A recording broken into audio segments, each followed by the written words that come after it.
Alright, guys. Hey, guys. Welcome back to the Aaliyah Symone podcast, y'all. Oh my gosh.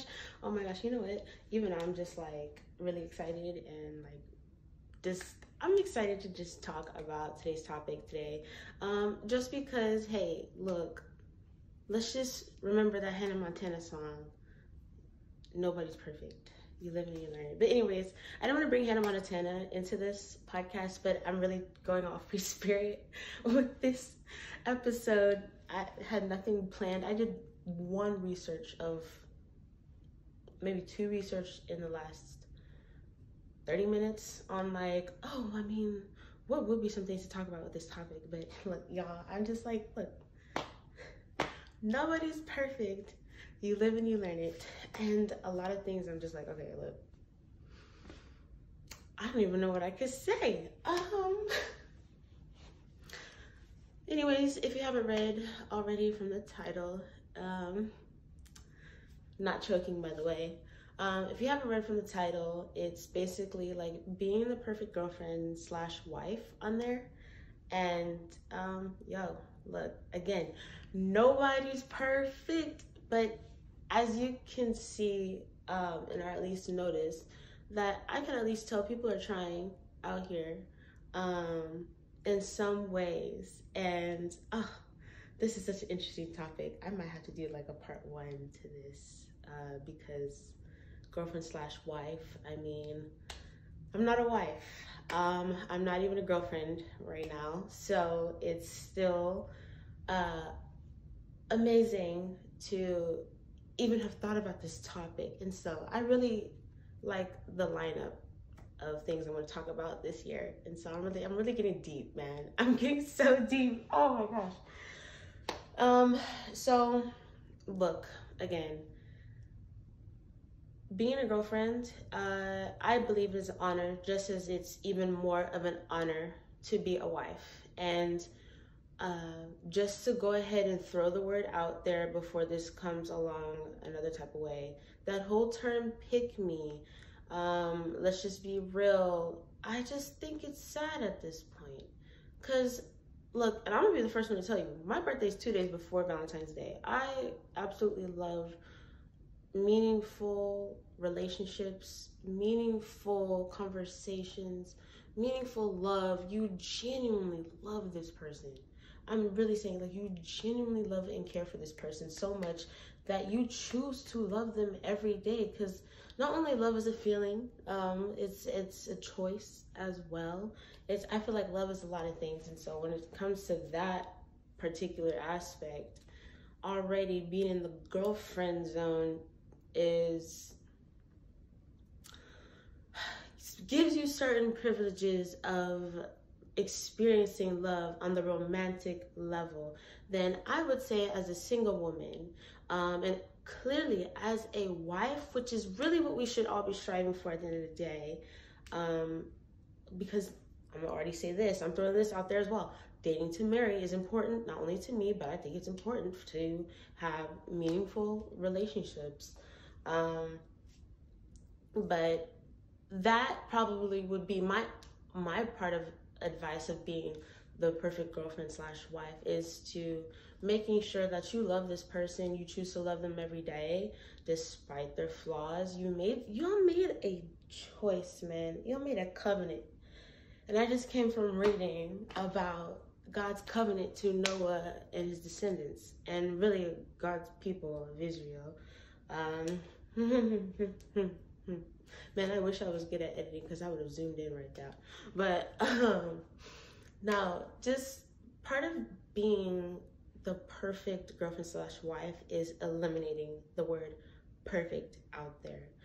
I think it's important to have relationships. So to go from a single woman to a girlfriend status, whatever, to a girlfriend in a relationship, I think that's already putting you in certain certain things that, let's just say this, you're gonna meet new people, learn new things about your at this point, boyfriend, because they're not your husband yet. But yeah, this is probably why I need to do a part 1/2. They should really just say being a girlfriend and maybe being a wife. Okay, scratch that. Karate chop.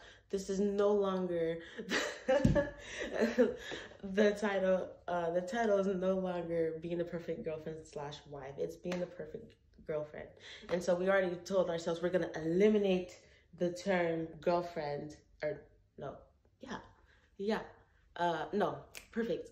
Eliminate the term perfect, because again, we're gonna reference Hannah Montana, nobody's perfect, and you live through that and you learn it. So I think also age comes better.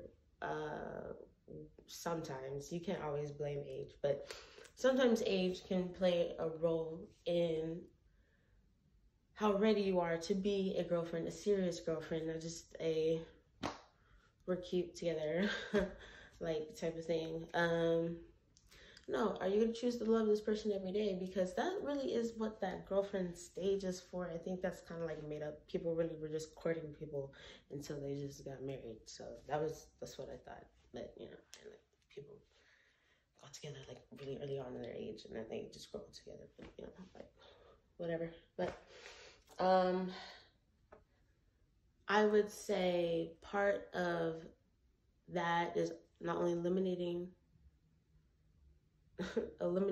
the word perfect, because it's just never gonna happen. Jesus, I would say, is perfect, and we already want to live like Jesus, but we are still human. So this is making me think deep and making me talk slow. Oh my gosh, it's so vulnerable for me to even speak about it, because you know, I feel as though if I had to put myself in the mix, one of the things that I like to incorporate when it comes to being a perfect girlfriend is to make sure I listen, I care, and take care of my man. And when I say take care, I mean try to cater to him as much as I can. However, something I've had a conversation with with certain people is that you really got to stop treating these men as your husbands when they are really only your boyfriends, because they haven't reached the husband status to really deserve that much catering too. So it's really like learning that once a woman learns the combination, I think it's like perfect. Using that word perfect, it's a better example of how to be a better girlfriend, or a better girlfriend that turns into a fiance/wife, because my personal thing is love, honesty, loyalty, the want and generosity and humbleness and humility to want and desire to take care of your husband has to be there as well. So it's like a combination of things. You really got to trust him. It may be hard, not because it's the man a lot of the times. It's probably because of what you've been through. But even I would tell myself, like, look, child, you heal from that and it's already over. And even if you hadn't healed from that, and maybe it's not over, or you're already in the position, I should have reglossed. I'm just realizing that now. You're already in the position of being in that role. So I kind of lost my train of thought with that. Now I'm worried about the lip gloss. Ugh, I'm so mad I thought about that. But part of that is what I would consider being a better girlfriend. We definitely gonna do number 2. Like part 2. Like think about it, like part 1, I'm saying this as a single woman and how to be a perfect girlfriend. I'm gonna be real. I already know how to be a good girlfriend. I think what I still have to learn is how to be a good wife. But let's just be real, even in the Bible, we are already a wife. I have to remember we're already a wife. It's just we're someone's wife. And really, I feel like if you have that calling and that desire, I think that reflects on you. So I'm noticing I'm noticing some people think differently than what I do when it comes to dating to marry. But not a lot of people. I've seen a lot of people around me get engaged, get married, have babies, like, you know, with the person that they're married to. It's amazing. Like, you know, I still see that out there, so I know that can be for me. And a lot of them just good people. Like, I love it. But I don't want to reveal too much on how I would be the best girlfriend for my boyfriend, because there's been times where I've been in that position where I was as good as a girlfriend as I could be at that time, at that age. Being a girlfriend, I'm not saying I date a lot of men or anything like that, but being a girlfriend to me, what I was like of my very first relationship, I guess, it was a lot different from what I felt like being a girlfriend was in my last relationship. So, and now I'm at this point where I am a single woman. I have a whole different perspective on what it truly means to be a girlfriend, and even more so a wife. I think part of my perception on being a wife was starting caring to that husband as soon as you meet him. But not all in ways. I've definitely gotten better over time, over dating as well. But if anything, there's still things I have to learn, which is why we dropped that word perfect. So how to be the best girlfriend. Would incorporate also taking care of your body. Look, I'll be the one to say this. I've been in moments where I've taken care of my body and I haven't. And I'm in the process of getting back on track with taking care of my body to the point where I'm like, okay, I don't want people to know how like easy it is for me to gain and lose weight. So I'm just like, wow, it's kind of too easy for me to gain weight and too easy for me to lose weight. So, I don't know, like, this is what it is. But what I definitely want to make sure I come here today is that being a perfect girlfriend shouldn't be what a young woman strives for. I feel like being the best young woman is the main thing that you should focus on, because a man will be attracted to not even what you bring to the table. He'll be attracted to you and what you do. What are you passionate about? It is a Ruth Boaz situation. It is. It's like, what's your work ethic like? It could be an Esther position where it's just like your beauty, humility, and humbleness look like. It could be, you know, work ethic, your time. It could be a Rebecca situation where it's like how caring and giving and generous and loving to strangers you are, to people who you don't even know, and how that generous can spread, how obedient you are. Like Sarah could have been, at least for the first time, when it came to getting exactly what you are already supposed to get. So it's really like, you know, take the time to get to learn more about yourself as a young woman, as God's daughter. Like, let's just be real. As God's daughter, what is your purpose in that? What is your mission with that? Not even just the wife, mother role. What type of wife are you going to be? What type of mother are you going to be? What crafts? What type of Proverbs 31 woman you are? And it's really not like, oh, she's a Proverbs 31. There's so many talented women who have so many different talents that I fear sometimes that they think a Proverbs 30 woman should really be like the same person. They're the same woman. No, it's literally like the Proverbs 31 woman. She works with her hands. She does good things.